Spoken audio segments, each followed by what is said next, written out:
Buenos días, buenas tardes o buenas noches, dependiendo de dónde estéis visionando este vídeo. Muchísimas gracias por conectaros. Esta charla que vamos a tener es parte del festival que ha organizado Construir un Mundo Mejor, la muerte, la gran transmutación. A pesar del título, vamos a hablar fundamentalmente de la vida en mayúsculas, y para ello tenemos el gran privilegio de contar con la presencia de Vicente Merlo y de Javier León, su editor reciente, y esperemos que de futuro con nuevos libros, sobre un libro que acaba de publicarse en España sobre la Bhagavad Gita, que tenemos con nosotros, publicado hace 3 o 4 meses y que hoy se presenta en Madrid. Es un libro magnífico que se encarna o se encaja dentro de otros libros con una temática parecida publicados por Vicente estos últimos años o tiempos.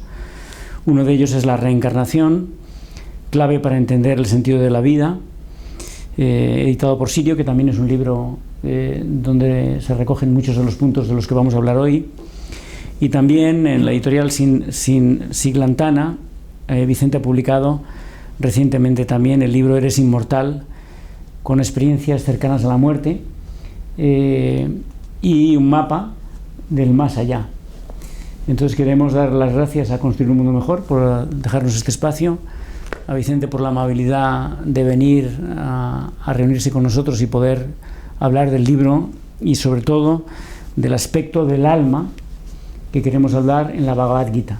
¿Qué nos dice la Bhagavad Gita como monumento de la espiritualidad, vivo en su época, vivo ahora y esperemos que vivo en el futuro, y como una gran herramienta para la transformación interior? ¿Qué nos dice respecto del alma y de la inmortalidad del alma?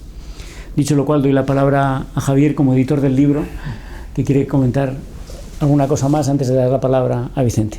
Muchas gracias, Joaquín, gracias también a Marcela, gracias, Vicente, por venir desde Barcelona aquí a Madrid. Es un placer y un honor estar contigo y compartir este instante que esperemos que se inmortalice.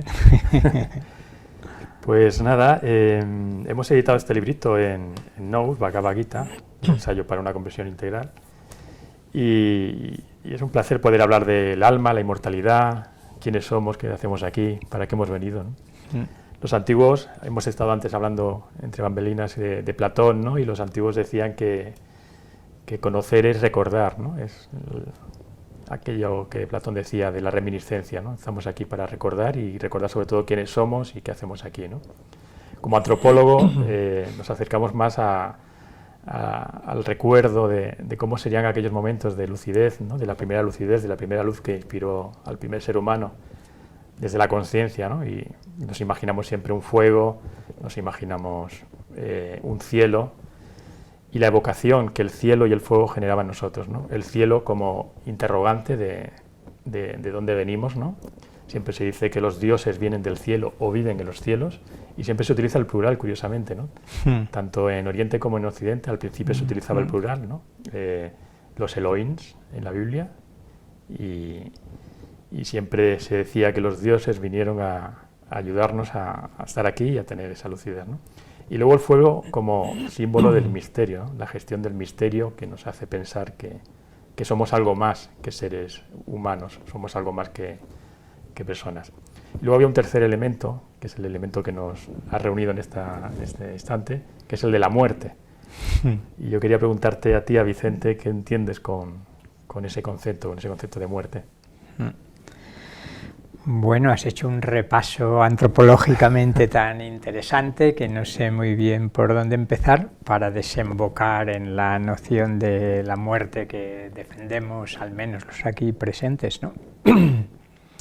Es curioso, uniendo los 3 libros, cómo Platón, el gran maestro del pensar de Occidente, cuenta una experiencia cercana a la muerte, al final de la República, y habla de la reencarnación, como tú decías, afirmando que cada vez que van a encarnar, las almas beben de las aguas del río Leteo y olvidan su pasado.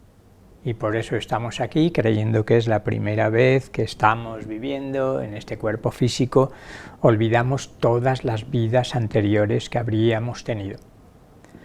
Me interesa resaltar que muchas veces todavía hay gente que sigue creyendo que la reencarnación es una idea exótica de los orientales, ¿no?, de hinduismo y budismo, cuando sabemos que está en Platón, pero también en los órficos, en los pitagóricos, es decir, en las raíces de la tradición filosófica, religiosa también, occidental. Pues bien, como para Platón, también en la Bhagavad Gita, la muerte no es nada más que un cambio de conciencia. Es un tránsito, es un paso desde esta conciencia en la que el alma, esta existencia en la que el alma está encarnada en un cuerpo físico, el alma desencarna, igual que luego y antes reencarna, y pasa a tener una serie de experiencias en otros planos, en otras dimensiones. Cuando esto es una experiencia directa, o cuando uno ha llegado a la conclusión, aunque sea una creencia y no una certeza firme de que eso es así, resulta profundamente liberador, porque el miedo a la muerte nos ha atenazado a lo largo de toda la historia de la humanidad, mientras que el convencimiento de que nuestra esencia personal o transpersonal es inmortal cambia mucho las cosas. Por tanto, desde mi punto de vista, tanto en Platón como en la Bhagavad Gita, como lo que yo defendería hoy en día, la muerte no existe, es un fantasma al que hay que desenmascarar, y la muerte es el cambio de la conciencia en un estado encarnado en un cuerpo físico a la conciencia libre de las limitaciones que impone el mundo material, pasando por otros distintos planos, distintas dimensiones que existen y en las que sigue desplegando una cantidad importante de actividades. Es muy paradójico, ¿no? Porque aquí en Occidente como que la palabra muerte sigue siendo tabú, ¿no? Hemos desterrado a los dioses, hemos desterrado las creencias, hemos tenido un pensamiento materialista basado en, pues, en lo que vemos y lo que tocamos. Y parece que la muerte ha quedado como en un segundo plano hasta que nos enfrentamos a ella y de repente nos obligamos en ese momento a intentar recordar lo que no solo hemos olvidado como seres, sino como seres que antiguamente creíamos en algo, ¿no? Hemos desterrado el fuego, hemos desterrado los cielos, pero la muerte sigue ahí, la muerte sigue como una constante, ¿no? Y es un poco provocador también, de alguna manera, el poder hablar abiertamente de estos temas y traerlos aquí a la palestra, ¿no? Para decir, oye, que la muerte sigue estando ahí y por lo tanto sigue estando el misterio que nos acoge en esta vida, ¿no? En Occidente tenemos una visión lineal, ¿no? de A a B, tenemos un principio y un fin. En cambio, en Oriente siempre se ha tenido una visión más holística, más circular, más espiral, ¿no? Porque allí lo tienen todavía muy vivo, porque existe esa viveza, ¿no? de pensar que, bueno, que estamos aquí de paso, pero somos algo más. Bueno, en realidad cuando decimos que aquí hemos sido muy materialistas, esto es cuestión de 2 siglos y medio, 3 siglos, no más. Es decir, hasta la Ilustración prácticamente, hasta el siglo XVIII, toda la historia de Occidente, como le de la inmensa mayoría de las culturas, es una historia en la que el ser humano es ante todo un alma. Se conciba luego la relación de un modo o de otro, pero en realidad esa concepción materialista que hoy lleva a rechazar y a no poder ni comprender ni aceptar experiencias como las experiencias cercanas a la muerte, en las que cada vez más personas, cientos de miles, no se trata de 20 o 30 que haya tenido una experiencia de este tipo, es que son estadísticamente millones. Recientemente Pim van Lommel, que es uno de los máximos expertos en experiencias cercanas a la muerte, cardiólogo holandés que llevó a cabo el primer estudio prospectivo sobre las ECM, como podemos llamar a partir de ahora las experiencias cercanas a la muerte, decía que las últimas estadísticas muestran que solo en España habría unos 2 millones de personas que han tenido una experiencia cercana a la muerte, que en toda Europa serían unos 20 millones. Y queda mucha geografía aparte de España y de Europa. Es decir, son muchísimas personas las que coinciden, yo diría que en verificar empíricamente, aunque sé que no es al modo científico habitual, lo que estamos afirmando que defendía Platón y que defiende la Bhagavad Gita. Es decir, que al morir uno sale del cuerpo, primer paso de las ECM y que tanto extraña al paradigma materialista, cientificista, vigente en las neurociencias. aunque yo estoy convencido de que está empezando a desmoronarse, pero sigue siendo a nivel académico el dominante. Pues bien, solo este primer paso que experimentan los que tienen una experiencia cercana a la muerte resulta demoledor para este paradigma. ¿Cómo que todos ellos ven que salen del cuerpo y que su cuerpo está ahí en la mesa de operaciones, que están intentando reanimarlo, que además luego se comprueba que mientras están teniendo esas fabulosas experiencias del encuentro con la luz infinita, con el amor radiante que rige todo el universo, estaban en parada cardiorrespiratoria y el cerebro daba el electroencefalograma plano? Por eso, muerte clínica. Y sin embargo, cuando están siendo declarados muertos clínicamente, con electrocardiograma y electroencefalograma plano, están viendo a sus antiguos familiares y amigos que ya han fallecido, encontrando a guías y maestros que los han guiado en esta vida. Esto no cabe en el paradigma materialista dominante, como decías tú. Pero en Platón y en todo el cristianismo está, obviamente, la noción del alma. Por tanto, yo creo que las experiencias cercanas a la muerte y otras muchas experiencias que podríamos sacar a colación constituyen una confirmación de esta antropología, digamos, espiritualista en lugar de materialista, por decirlo rápidamente, ¿no?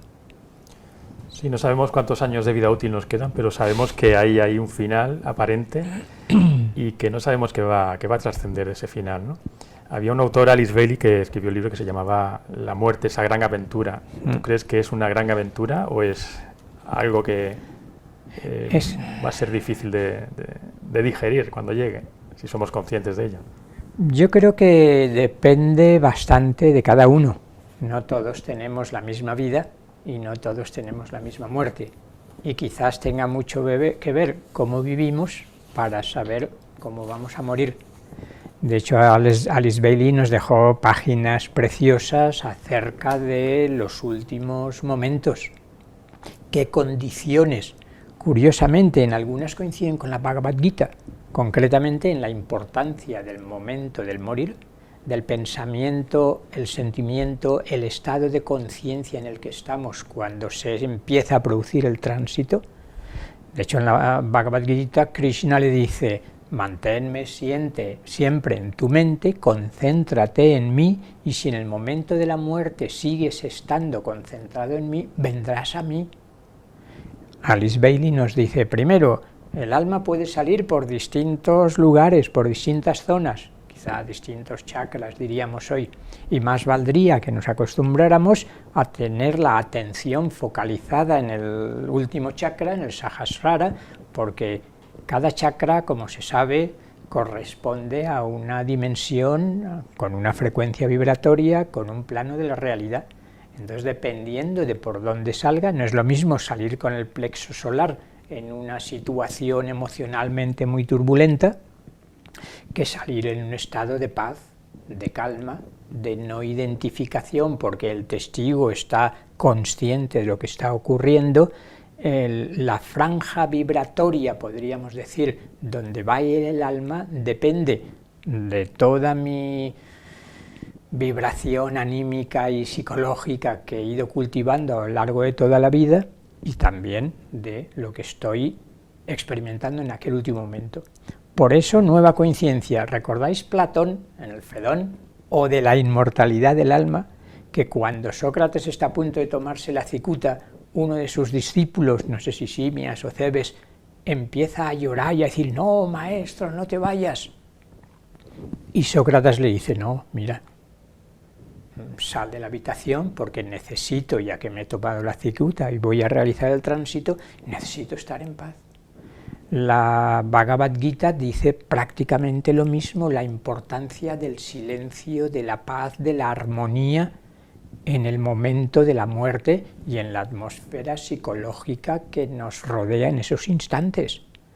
Por eso aprender a vivir centrados, alineados con nuestra alma. El yoga es samatvam, dice la Bhagavad Gita, el yoga es equilibrio, ecuanimidad. que pase lo que pase, mi mente no se vea perturbada con la facilidad con que se ve perturbada. Se ve esta especie de filosofía fusión entre parte de Occidente, Platón, y parte de Oriente, la Bhagavad Gita. Y bueno, Bailey nos dice muchas más cosas, como bien sabes, y además podemos disfrutar de sus obras gracias a tu editorial recientemente, así es que es una autora que yo sigo recomendando muchísimo y que clarifica muchísimas cuestiones. Una autora que fue promotora del movimiento de la Nueva Era, que todos conocemos, y que de alguna manera ha creado fascinación por Oriente, ¿no? Esas síntesis entre Oriente y Occidente pues palpita en el ambiente, ¿no? Antes lo hablábamos con el mindfulness y con el yoga, que se ha puesto muy de moda, ¿no? en ciertos lugares. Esa vuelta a la creencia o esa vuelta al movimiento de la nueva era, tú escribiste un libro muy interesante que se llamaba La llamada a la nueva era, nos ha traído el Bhagavad Gita como uno de los libros más importantes para empezar a entender todo lo que ocurre en esa inmortalidad, ¿no? Sin embargo, hay un pasaje del Bhagavad Gita muy curioso que empieza con Arjuna, con el desaliento de Arjuna. ¿Por qué crees que él siente ese desaliento? ¿Por qué crees que es un desaliento que también sentimos un poco aquí en el mundo occidental, ¿no? ¿Por qué ese desaliento aparece de repente como principio en el Bhagavad Gita? Permíteme que aparque por 2 minutos el desaliento de Arjuna, al que vamos enseguida, porque como has mencionado la nueva era, no puedo dejar de decir algo sobre la nueva era, ya que se ha convertido cada vez más y todavía en blanco de todos los dardos para hablar de algo superficial, contrainiciático y demás. Cuando yo utilizo la expresión nueva era, como intenté mostrar en ese libro de la llamada de la nueva era, creo que hay una dimensión, unos autores muy serios y muy válidos en lo que se llama la nueva era. De hecho, Alice Bailey tiene varios libros, yo la presento ahí como una de las, quizás la introductora y la fundamentación filosófico-esotérica más seria de la nueva era. El discipulado en la nueva era, la educación en la nueva era, es decir, que no es que a uno se le ocurra decir, no, pues Bailey fue la fundadora filosófico-esotérica de la nueva era, sino que sus propias obras están. Por tanto, lejos de utilizar la nueva era, curiosamente, como hacen demasiada gente, sin mencionar a ningún autor, sin mencionar por qué, sin analizar realmente la situación, ya parece que sea lo más catastrófico que haya existido. Decir New Age es lo desperdiciable, ¿no? Pues bien, dicho eso, y que creo que siga habiendo, bueno, yo hablaría incluso de una actualización de la noción de nueva era, esto nos llevaría muy lejos, pero yo diría que 2012, del que no solo los mayas anunciaban que era el final no del mundo, que nunca lo habían dicho el calendario maya, sino el final de un ciclo. Yo diría que el 2012, mucha gente hoy coincide en tomarlo justamente como el final de una era y el comienzo de una nueva era. Pero además no solo de 2160 años, que es lo que dura cada signo astrológico, como sabemos, y efectivamente estaríamos terminando Piscis y entrando en Acuario, o ya habría sucedido, sino que sería el final de un gran ciclo de 25.920 años, que es el año platónico, ya conocido, que es el tiempo que tarda todo nuestro sistema solar en dar una vuelta al centro de la galaxia, Hunapku, decían los mayas. Por tanto, quizás cabría incluso una reactualización de la noción de la nueva era, pero no estamos para eso ahora, sino estamos en el desaliento de Arjuna, que es el comienzo mismo de la Bhagavad Gita. 2 ejércitos enfrentados ya en el campo de batalla, los buenos y los malos de la película, las fuerzas de la luz, los Pándavas, y las fuerzas de la oscuridad, simbólicamente, los Kauravas, y Arjuna, el segundo personaje protagonista importante junto con Krishna, está en el campo de batalla, en el carro, guiado por Krishna, y de repente siente una crisis moral extraordinaria y le dice a Krishna, mira, allí enfrente están mis primos. Es una guerra fratricida por ver quién hereda realmente el reino. Están mis antiguos maestros, mis gurús, los profesores que me enseñaron en la infancia. Lo siento, no guerreo, no peleo, prefiero morir a matar. ¡Wow! Pero Krishna, ¿qué le va a decir? En los tiempos pacifistas que corren, más bien uno se siente tentado a ponerse del lado de Arjuna.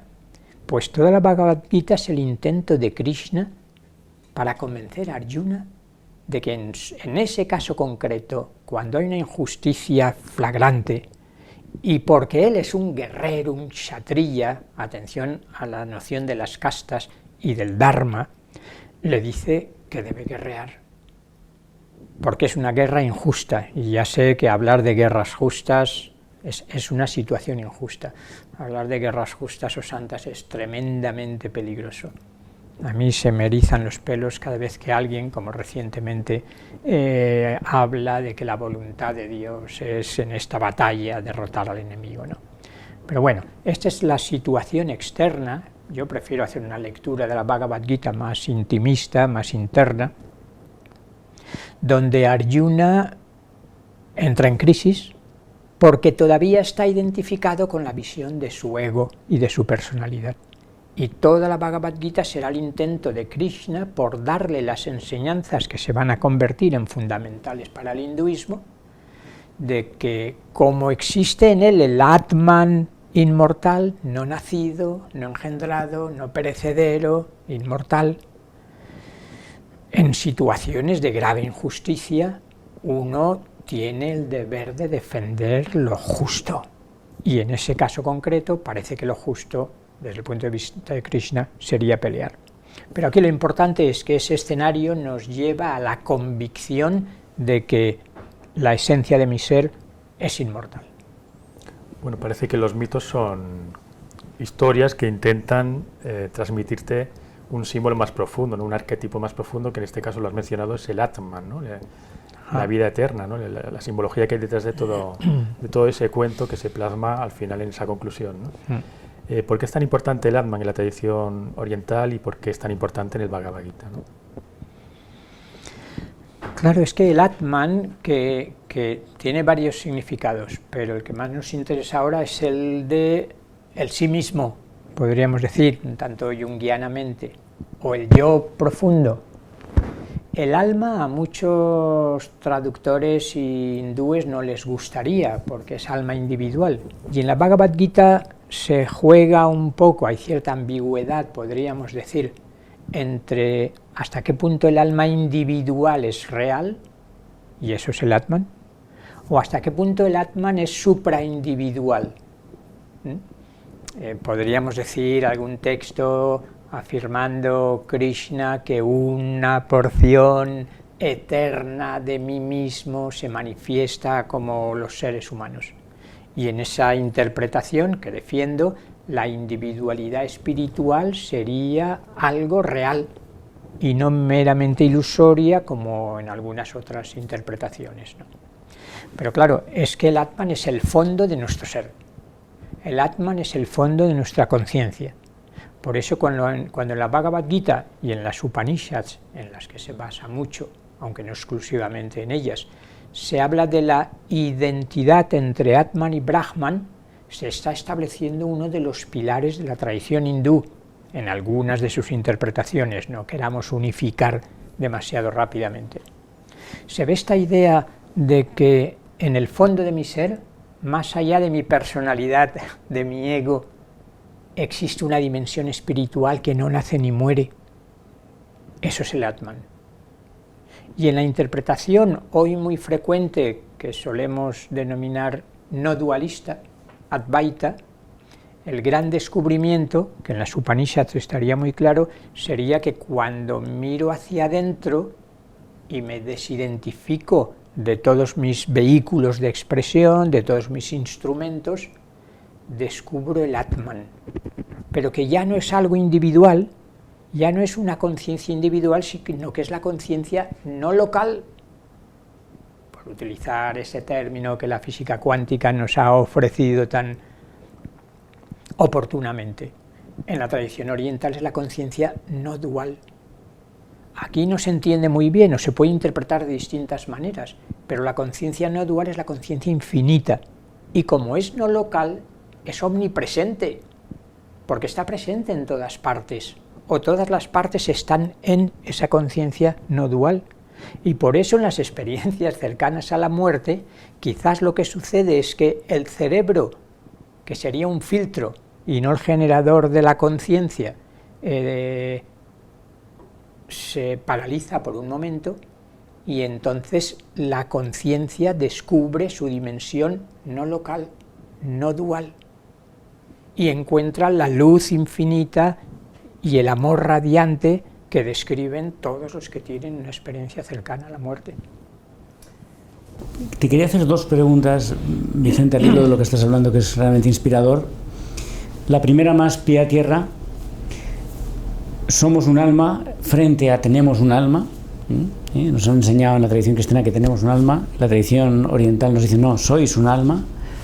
¿Cómo se relaciona con el ego entendido en minúsculas? Esas dos realidades, por un lado. Y por otro lado, en tu libro es realmente conmovedor la parte final, cuando Arjuna, después de pasar por toda esa tribulación que estamos comentando y toda esa desesperación, llega a ver a Krishna, llega a ver a Dios. Es conmovedor realmente como lo cuentas, y es muy bonito. Me gustaría que nos hables de las dos cosas, y sobre todo la segunda, cómo llegaste a eso, a esa revelación tan preciosa. Sí. Es un momento estelar de la Bhagavad Gita en el capítulo 11. Los Bhagavad Gita son 18 capítulos.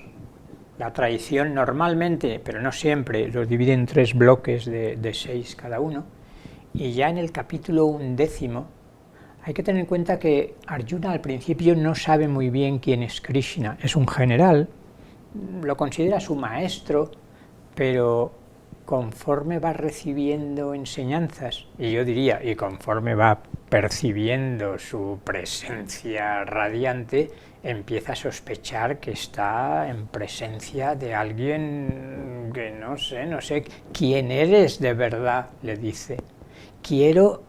Si estoy en lo cierto y estoy sospechando que eres la encarnación, el avatar, el descenso en un cuerpo de la conciencia infinita, ¿puedes mostrarme tu forma cósmica?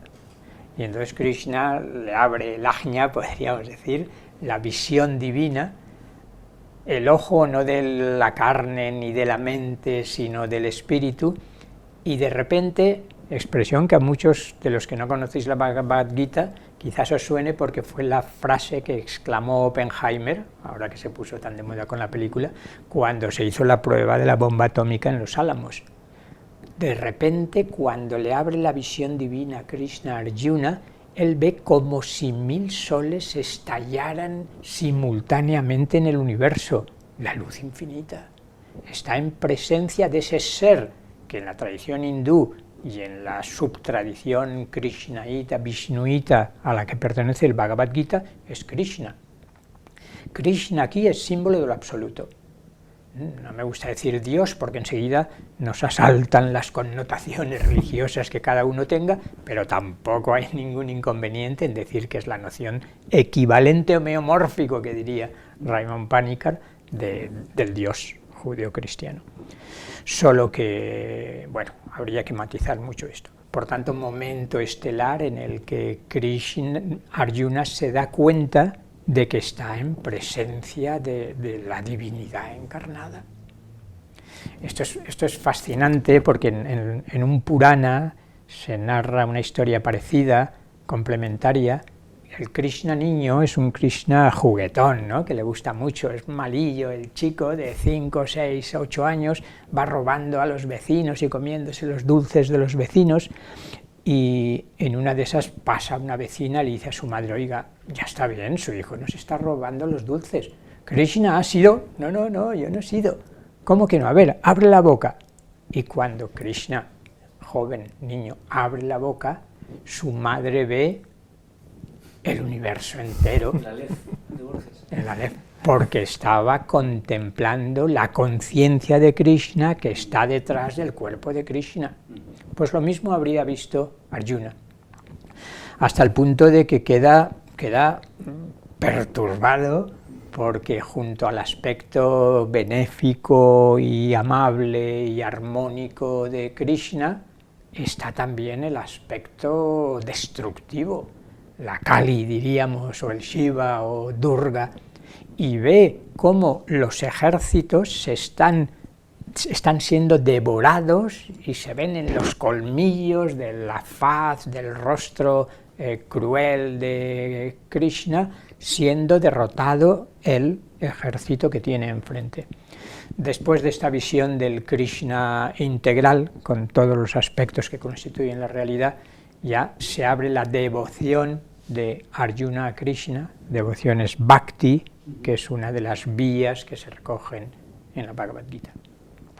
Háblanos de ego y alma, ego en minúsculas, sí, en el Bhagavad Gita y como alma inmortal, enlazándolo con lo que decías al principio, que la vida no acaba, sino que se transforma, sí, y el alma continúa. Sí. Intento traducir para no utilizar demasiadas palabras en sánscrito. Decíamos que la Bhagavad Gita no es un texto filosófico, de los que se debe esperar más coherencia, más sistematicidad, más univocidad en los conceptos que utiliza.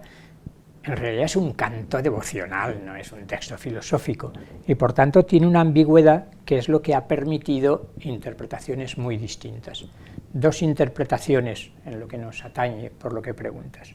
Una, más allá de la personalidad y del ego, como constructo psicológico, perecedero y en constante transformación, como patrones cognitivos y patrones conductuales. Esto sería el ego, un racimo de patrones cognitivos, de patrones afectivos y de patrones conductuales, y por tanto en constante cambio, muy condicionado.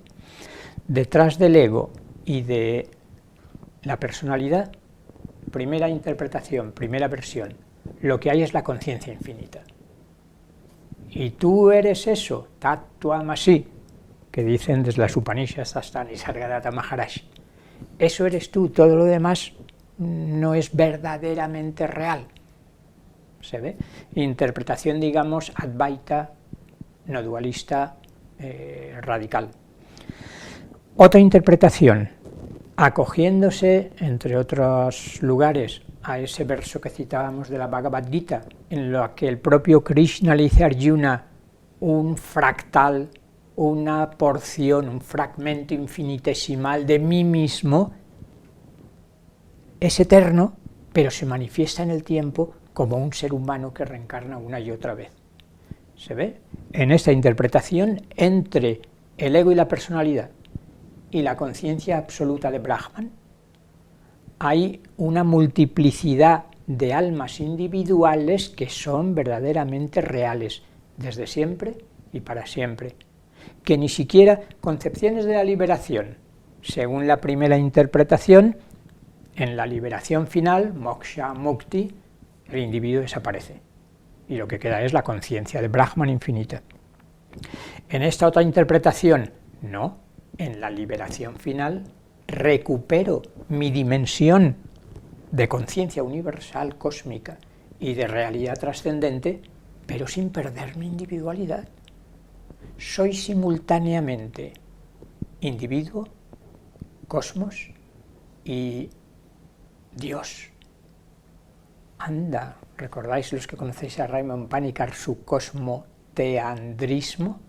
Cosmos, teos y andros. Soy simultáneamente una conciencia individual que puede expandir su conciencia, aquí limitada por el filtro del cerebro, hasta darse cuenta de que también es la conciencia universal cósmica, experiencia que el psiquiatra canadiense Richard Bucke tiene y refleja en su obra justamente Conciencia Cósmica. Y soy también el misterio trascendente, inefable, que no puede expresarse de ninguna manera. Es muy interesante porque, de alguna manera, al entrar en esas visiones y en esas ideas, la Bhagavad Gita, además de hablarnos del Atman, de lo infinito, también nos pone deberes. los primeros 6 capítulos habla de los yogas, ¿no? El yoga de la meditación, el yoga de la acción, el yoga de la no acción. Son como cosas que tenemos que ir haciendo en nuestro ser, en nuestro yo pequeño, para construir ese puente, esa antakarana que habla de la tradición, ¿no? Que nos conecta con ese alma que somos nosotros, ¿no? Que en verdad es simplemente despertar ese canal para descubrir quiénes somos nosotros, ¿no? ¿Por qué esa necesidad de deberes, ¿no? ¿Por qué esa necesidad de hacer en la acción, ¿no? Sí. Y en la no acción? En la Bhagavad Gita se integran los 3 yogas. El término yoga a mí me cuesta utilizarlo, aunque la Bhagavad Gita es el texto de yoga por excelencia, junto a los Yoga Sutras de Patanjali, porque así como a algunos utilizar el término Dios le llueven esas connotaciones religiosas limitadas, en muchas ocasiones al utilizar el término yoga uno ya ve una postura complicada de que está la pierna subiéndose. El Hatha Yoga es una fascinante expresión del yoga, pero que es mucho más amplio, que es toda una concepción del mundo, toda una filosofía, toda una manera de entender la espiritualidad. Pues bien, si tenemos esto en cuenta, hay muchos yogas que se expresan en la Bhagavad Gita, pero los tradicionales son 3. Karma Yoga, que es el yoga de la acción, el Jnana Yoga, que es el yoga del conocimiento, y el Bhakti Yoga, que es el yoga del amor o de la devoción. Se pueden ver como deberes, pero se pueden ver como los caminos hacia la realización. Intento lo más brevemente posible caracterizar cada uno de los 3. El Karma Yoga o yoga de la acción, hay que tener en cuenta que lo que predominaba en la India es la renuncia a la acción. Es decir, quien verdaderamente busca liberarse, que se deje de acciones, que renuncie, que se haga sannyasin, que se vaya al bosque allí a meditar y a fundirse con lo absoluto. Nada de acciones, son parte de la ignorancia de Maya. La Bhagavad Gita tiene el gran mérito de decir, no, la contemplación del Atman, de Brahman, es lo más importante, pero vengo a decir que uno puede realizarse, y casi debe, contemplación en la acción. Primera aportación importantísima históricamente y siempre, desde mi punto de vista, de la Bhagavad Gita. Claro que la dimensión espiritual es lo primero, contempla el Atman, meditando como quieras, pero en la acción, y consagra tu acción sin esperar los frutos de ella, que no sea una acción egoísta, que sea una especie de ofrenda a lo divino, pero claro que tienes que actuar. Hasta combatir a los otros, el ejemplo de acción más descarnado que aparece en la Bhagavad Gita. El Jnana Yoga. El Jnana Yoga es el conocimiento del Atman. Conocimiento no es un conocimiento intelectual, en este caso. Es una realización, es una experiencia de que el fondo de toda realidad es esa conciencia no local, no dual. Es una gnosis, que ya aquí tiene el significado de conocimiento salvífico, conocimiento liberador, el conocimiento último. Y Bhakti Yoga es la otra gran aportación de la Bhagavad Gita, que tampoco estaba nada presente en épocas anteriores. Es decir, no solo se trata de conocer lo absoluto y de trabajar inegoístamente, sino que hay que despertar un amor extraordinario hacia lo divino, porque es la realidad última, porque me ha dado la existencia, porque está en el fondo de mi ser, y por tanto todo el abanico de emociones humanas, digamos que se transmutan, se ofrecen a lo divino y se expanden en una octava superior, por así decirlo. Por tanto, síntesis de esos 3 yogas. En esa síntesis hay una sincronicidad entre Occidente y Oriente, ¿no? Aquí ya hablábamos mucho de el ora et labora in sapientia. En Oriente es traducido así, mal traducido, meditación, estudio y servicio, ¿no? La gnosis como principal movimiento de conocimiento, ¿no? ¿Por qué esos 3 pilares son fundamentales para despertar a esa realidad, para despertar a la realidad del alma, ¿no? Meditación, jnana, estudio, servicio como acción. Claro, supongo que salta a la vista, o no tanto, que los 3 yogas que hemos dicho corresponden a las 3 facultades fundamentales del ser humano. la acción, cuya raíz es siempre la voluntad, voluntad, conocimiento y amor. El karma yoga, ¿sabéis aquel karma yogi famoso que dijo: hágase no mi voluntad, sino tu voluntad, Padre? Esta es la esencia del karma yoga, en definitiva, porque todas las acciones proceden de la raíz de la voluntad.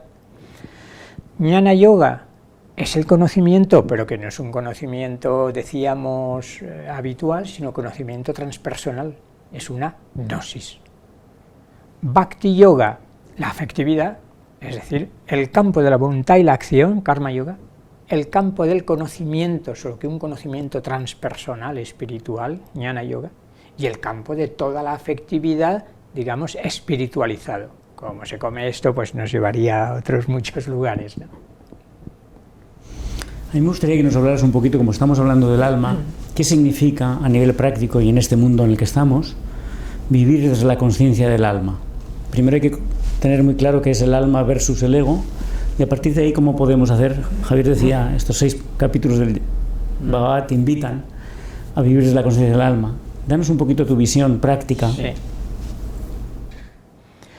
Yo tomaría otro de los yogas que constituye el título de otro capítulo de la Bhagavad Gita, pero aplicándolo a nuestra realidad actual, que es justamente el dhyana yoga, que es el yoga de la meditación.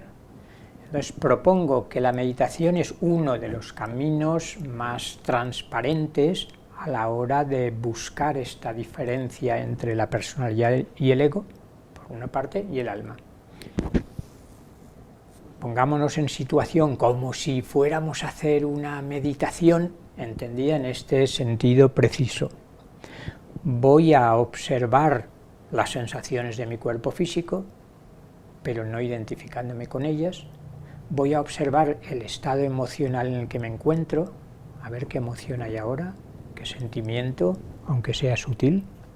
Voy a observar todos mis pensamientos, toda la mente, y en ese proceso de observar descubro que una dimensión de mí mismo es una especie de testigo que está observando todo eso y que no se identifica con ello, que se siente libre de todo eso, se siente distinto y distante, que no es ninguno de los contenidos de mi conciencia, sino que es el sujeto autoconsciente, sería mi terminología preferida para el alma, un sujeto que es consciente no sólo de todo lo que aparece en el campo de su conciencia, sino que cuando el campo de su conciencia se armoniza y se tranquiliza, se da cuenta de que todo eso era la estructura y el movimiento del ego, y descubre una presencia. Yo no tendría inconveniente en traducir Atman como presencia. Descubre que hay un alguien que es el verdadero yo, que es una presencia silenciosa, armónica, amorosa, lúcida, que está observando todo eso. Y como si los límites del cuerpo y hasta de la mente, que se han calmado, se difuminaran, y entonces percibo y siento que soy esa presencia amorosa desde siempre y para siempre, porque no perece como el cuerpo físico, y que sus valores espontáneamente son muy distintos de los valores de mi personalidad egocentrada. Me importan otras cosas cuando estoy situado en esa presencia. Voy a dar un salto al budismo con 4 meditaciones que son cruciales, y yo creo que en todas las tradiciones. ¿Por qué? Porque son los estados del alma. Maitri o metta, bondad amorosa. La bondad amorosa es el sentimiento espontáneo del alma. Karuna, compasión. Los 4 Mahaviras, dice el budismo. La compasión surge espontáneamente hacia todo el que está sufriendo porque es la característica esencial del alma. mudita, es una especie de alegría por el bien de los otros. Aquí es lo contrario normalmente, en Occidente, no, oh no, qué envidia, fíjate, aquel qué éxito está teniendo, y yo aquí solo tengo 100.000 suscriptores en mi canal, y el otro tiene 500.000 ya.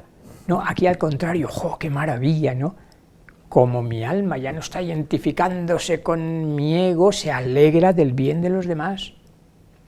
Bueno, pues digamos que esas serían algunas de las características.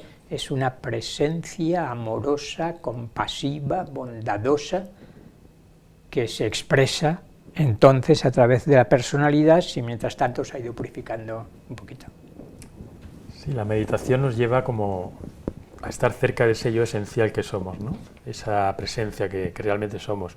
Y además ocurre algo bonito, y que ahora parece que se habla sin tanto tabú, que es no identificarnos con lo que ya podemos llamar los cuerpos, no el cuerpo, ¿no?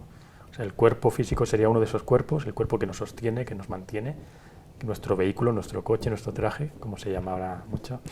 El cuerpo energético, el cuerpo anímico, no nos identificamos con esos estados de ánimo, con esa energía que tenemos más o menos, que es lo que nos diferencia de estar o no estar vivos, esa energía. Luego el cuerpo emocional, que es el que nos dirige, el que nos empuja, el que nos lleva de un lado hacia otro, que es muy común con ese cuerpo que tienen los animales, ¿no? que se desplazan. Y por último el cuerpo mental, ¿no? Que es el que nos guía, ¿no? Pero claro, la guía del cuerpo mental tiene que ser una guía enfocada en el ser esencial, en la conciencia, ¿no? Lo que tú hablabas, ¿no? De la bondad, la compasión, la alegría por ver cómo el otro está presente y está feliz y está vivo, ¿no? Hay dos conceptos que también se utilizan en el Bhagavad Gita, ¿no? Que son karma y dharma, ¿no? No sé si son conceptos que en Occidente a lo mejor hemos desvirtuado o no hemos terminado de entender. El karma, el dharma, ¿qué diferencia hay entre uno y otro? Si nos puedes explicar un poco para los que no entendemos tanto. Karma en principio significa acción, es el término en sánscrito para acción. Aquí se suele relacionar el karma con la reencarnación, y en Oriente también, por supuesto, pero quizás desde la teosofía se presentó mucho esa unión de la ley del karma y la ley de la reencarnación. Dharma es el orden cósmico ético, podríamos decir. Bueno, dharma es un concepto tan polisémico, tan rico en sánscrito que puede traducirse por muchas cosas, pero en principio es esa especie de ley natural, por decirlo con la teología medieval cristiana, una especie de orden que existe en el universo, y entonces la tendencia ha sido a decir, el karma siempre es malo y es lo contrario del dharma. No, el karma significa, ley del karma, que cualquier acción que uno realice produce unos efectos, unas consecuencias, una reacción, es una ley de causalidad, pero aplicada no solo al mundo material, donde si yo empujo una bolita y ahí hay otra, pues le produce un impulso, sino que sucede también a nivel emocional, a nivel mental y a nivel anímico. Por no extendernos mucho, yo diría, en la Bhagavad Gita, el Dharma desempeña un papel también muy importante como Dharma de casta, es decir, Dharma no solo es el orden cósmico, sino que es el deber que cada casta tiene para cumplir una función determinada en el orden sociopolítico. No entremos al sistema de castas, que no se trata ahora de criticarlo ni de defenderlo, mucho menos, pero sí que para entender la Bhagavad Gita hay que saber que cuando Krishna le dice a Arjuna tienes que combatir porque es tu dharma, quiere decir, como eres un guerrero, un kshatriya, tu función social es combatir. Y si en esta guerra injusta, que aquellos se están apropiando indebidamente del reino, tú como guerrero no quieres cumplir la función de tu clase social, de tu casta, estás haciéndolo mal. Más vale, dice la Bhagavad Gita, cumplir, aunque sea imperfectamente, con tu dharma, con tu deber, que querer cumplir el deber de otros. Ahora bien, la lectura moderna más individualista dice, bueno, vamos a ver que también puede hablarse del swadharma, que es como el dharma del alma y ya no está tan limitado por la casta. Y en ese caso sería digamos, la línea de conducta más apropiada para una persona determinada. Algo similar a la vocación, que consiste en oír, ¿no? Cuál es el designio de tu alma o de Dios para tu vida. El Svadharma, interpretado de esta manera, que no es la de la Bhagavad Gita, podría leerse como que cada uno tiene un propósito de su alma en esta encarnación, incluso en una serie de encarnaciones, y que salirse de tu Dharma, de tu línea correcta de acción, de desarrollo, provoca un karma negativo que en algún momento tendrás que saldar. Por ejemplo, imaginemos que el alma viene con un propósito en esta existencia, que hemos firmado un pacto con quienes vamos a compartir de nuestra familia kármica esa vida y con nuestros guías y maestros antes de encarnar, y entonces cuando uno se desvía demasiado de su dharma, pues hasta el cuerpo se queja, vienen enfermedades, empiezan a ponerse las cosas difíciles, y en ocasiones cuando uno recapacita y recupera cuál es su línea de acción de vida auténtica, propia, Svadharma, es cuando las cosas se armonizan. Por tanto, karma no es solo algo negativo, sino que es simplemente ser consciente de que cada acción produce sus resultados, y que si le doy una bofetada al vecino de al lado, pues que a lo mejor al día siguiente, a la vida siguiente, de repente me dan la bofetada y yo no entiendo por qué, porque no comprendo que es una reacción kármica por algo que yo hice en una vida anterior. Bueno, tenemos que terminar, nos quedan 5 minutos, y te parece que yo le hago una pregunta y luego tú una, y ya acabamos.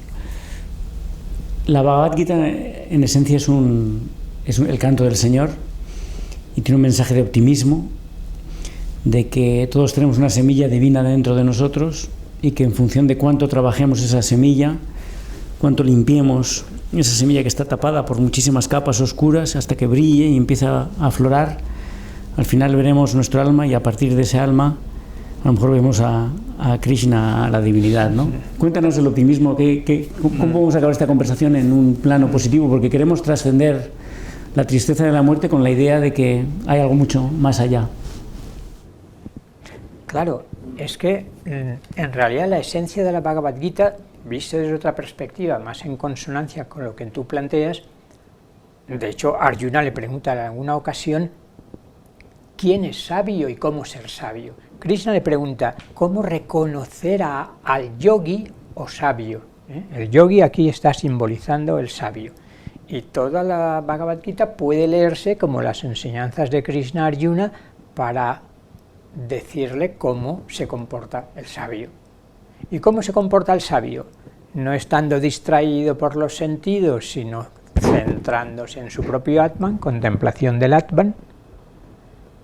Esa contemplación del Atman despierta en él el amor hacia todo lo que existe, porque está en contacto con la armonía que existe en el universo, y eso le lleva a hacer acciones desinteresadas, no egoístas, con lo cual ya tenemos el Dhyana Yoga, la contemplación del Atman, que produce un servicio desinteresado, Karma Yoga, que despierta un sentimiento de reverencia, de asombro, de veneración, de devoción, de entrega a Krishna, a lo absoluto, a Dios, a la conciencia infinita. Curiosamente, hablando de los deberes, el capítulo 18, el mensaje final de la Bhagavad Gita, ¿sabéis cuál es? No es seguir realizando prácticas y cumpliendo tu Dharma, le dice, abandona todo Dharma y entrégate por completo a mí. Entrégate confiadamente en brazos de lo divino que sabe lo que está realizando. Trasciende tu ego, descubre tu alma, descubre que tu alma está en comunión permanente conmigo, Krishna, el propio fondo de mi ser, y a partir de ahí, con la práctica y el desapego, abhyasa y vairagya, centrado, ecuánime, sin dejarte llevar por los vaivenes psicológicos, habiendo trascendido el ego, te conviertes en un sabio integral, con el conocimiento del Atman, con la acción justa, con el amor a lo divino y de lo divino, y por tanto esa es la vida que debes llevar y que creo que es fácil actualizar y recoger lo esencial en nuestros momentos. Ahora tú, pero antes quiero aplaudir esto, es que es muy bonito. Esto, abandónate a mí, es que es brutal el final, el capítulo 18, es precioso. Hágase tu voluntad. Y qué bonito lo has contado, Vicente, qué bonito. Cierra tú y luego nos damos la mano, pero qué bonito lo que este minuto final, qué bonito ha sido. Sí, simplemente agradecer este momento, muchas gracias Vicente. Invitaros a todos a que meditéis, a que leáis muchos libros o veáis muchos vídeos como este y por supuesto que todo eso lo pongamos en la práctica y en el servicio para que hacer de un mundo bueno un mundo mejor, ¿no? Que en el fondo se trata un poco de eso, ¿no? Hagamos este mundo que es bonito, que es bello, pues hagámoslo mejor. Así que muchas gracias Vicente. Muchas gracias Vicente, muchas gracias. Ha sido fantástico, gracias.